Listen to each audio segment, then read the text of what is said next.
No niin, tervetuloa tänne Metsäkirkko-ohjelmaan ja Kouvolan helluntai-seurakunta tän teille toimittaa. Ja minun nimeni on Markku Toimela ja toimin diakoniapastorina tällä hetkellä seurakunnassa. Olemme täällä Ahvion koskella ja tämän kosken niskan päällä oikeastaan. Tästä se lähtee vyörymään tonne alaspäin tää vesi tai juoksee voimakkaasti. Kun katselen tonne yläjuoksulle päin tässä näin, niin siellä virta voimistuu koko ajan ja tuntuu, että tää ei olekaan kesytetty tää virta. Tää lähtee menemään tästä kovaa vauhtia ja haaraantuu monihaaraiseksi ja niin edelleen. Tää putous korkeasta, tässä on useampi virtapaikka ja näitä alaspäin, se on 2,5 metriä.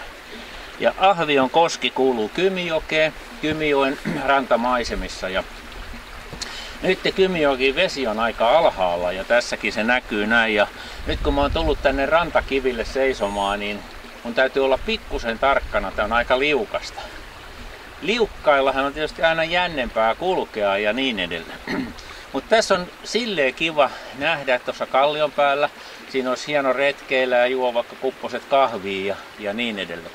Mutta tässä, kun lähtee tonne päin, niin tuo virran kohina, kun se on tossa noin ja tällainen vesimäärä kun on alhaisempi, niin se kohina kuuluu, kun kivet on vähän vettä kivien päällä. Jos siihen tulisi paljon enemmän vettä, vaikka 0,5 metriä nousisi, niin saattaisi tuossa kohtaa kohina pienentyä ja muuttaa jonnekin toiseen kohtaan. Tänne kivien päälle tähän jokisuistoon, tähän joen Ahvionkosken niskan päälle tultua, niin tässä on sellaisia asioita, että on erittäin liukas nämä kalliot. Sammalta on tässä näin, sitten tässä on nahkasammalta ja sitten on lehtiä, vettä ja niin edelleen. Ja nyt tässä, minkä kivien päällä seison, niin tämä on ollut veden alla, niin tässä on sitten näitä vesikasvia jäänyt kasvamaan näin ja joku rahka sammalkin näyttää olevan tässä näin. Ja tässä on pikkusen limaa sitten ton jokiveden mukana tullut ja tarttunut tähän näin. Tänään meinasin puhua siitä, että jos tulet tuolta alakautta, tuolta liukkaita kiviä pitkin tänne näin, niin on erittäin vaarallista, voit kaatua noihin kivikkoihin ja niin edelleen. Jos tulet tuolta yläkautta, tuosta noin kallioiden välistä, niin siinä on irtosammalta tai sitten siinä on irto havunneulasia ja multaa.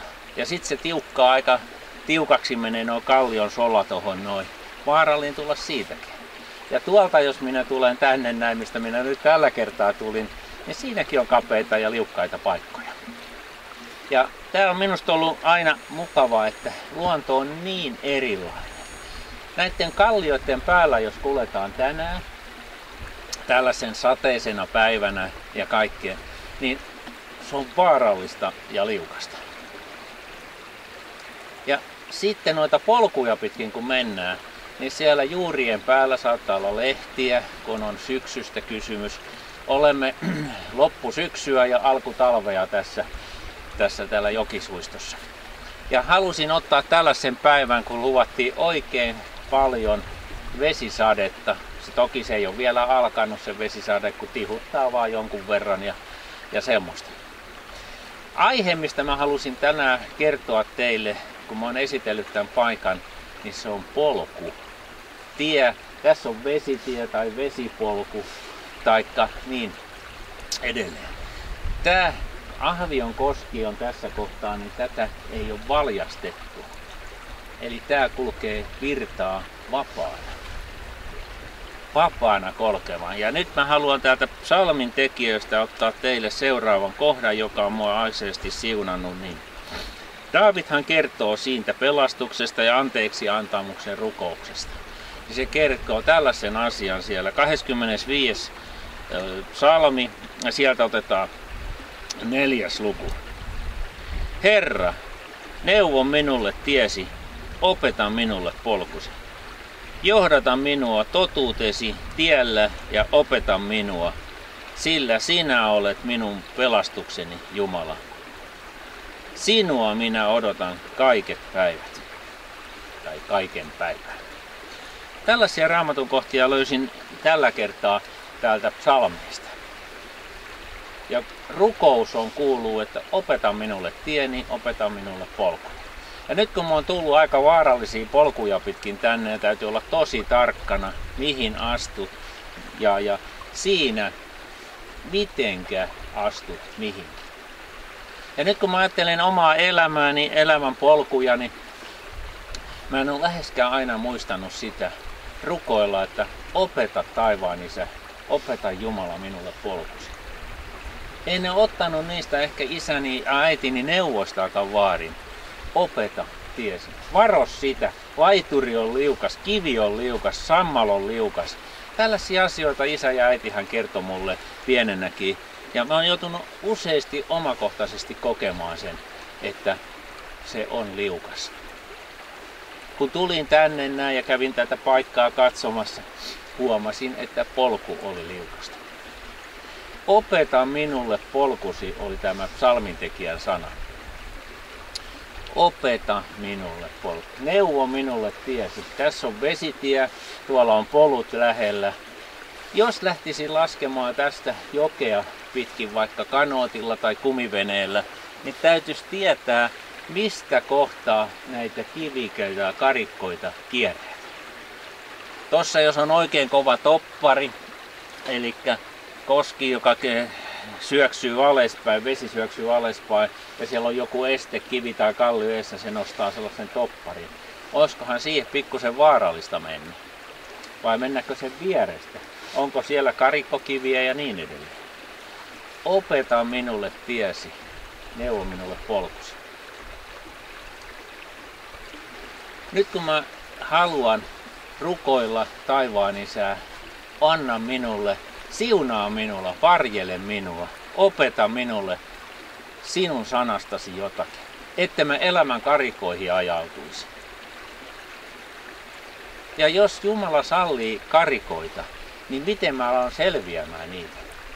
Muistan sen, kun Neitikoskessa jossakin siellä Liaksassa tein sitten kanoottimelonta pelastuksen ja siihen topparia ajoin ja kaasin kanootin. Ja sieltä yritin selviytyä. Opeta minulle tiesi. Opeta minulle polkusi. Minulla oli opetettu tarkkaan, miten mä selviän tuosta jokisuistossa, siinä vedessä, veden varassa, kanootista kaatuneena. Opetettu, mitenkä selviämään. Mä olin harjaantunut siihen asiaan. Kun nuorena minähän olin Kymijoen Lappakoskessakin kaatunut, harjoittelematta vahingossa kaaduttiin kanootin. Oli vaarallinen tilanne silloin. Niin mä halusin jossain elämänvaiheen opetella kaatumaan oikein. Veden varaa joutumiseen.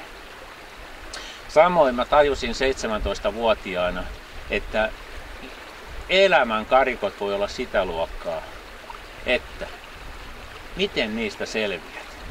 Minulle opetettiin seurakunnassa ja isäni ja äitini opetti sen. Ja mä oon ajatellut, että omille lapsilleni mä haluan kertoa, että kun elämän karikoita tulee, niin niissä voidaan löytää apua. Ja mä haluan rukoilla ja rohkaista sinua katselija, kuuntelija täällä Kymijoen Ahvion koskella, täällä Koskenniskan päällä tällä hetkellä, kun aurinko rupeaa nousemaan. Niin haluan sinua rohkaista tällä hetkellä. Opeta minulle tieni. Ja joskus, jos malttasit pysähtyä ja lukisit vaikka Raamatusta jotakin, niin siellä saattaa olla, ei saata olla, vaan siellä on apua. Siellä voidaan harjoitella sitä tilannetta, reenata siihen, jos elämän karikoita tulee, että kehen luottaa, mihin luottaa.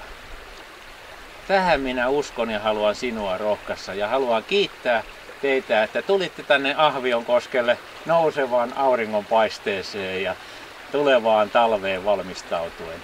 Ehkä huomenna on jo räntäsade täällä.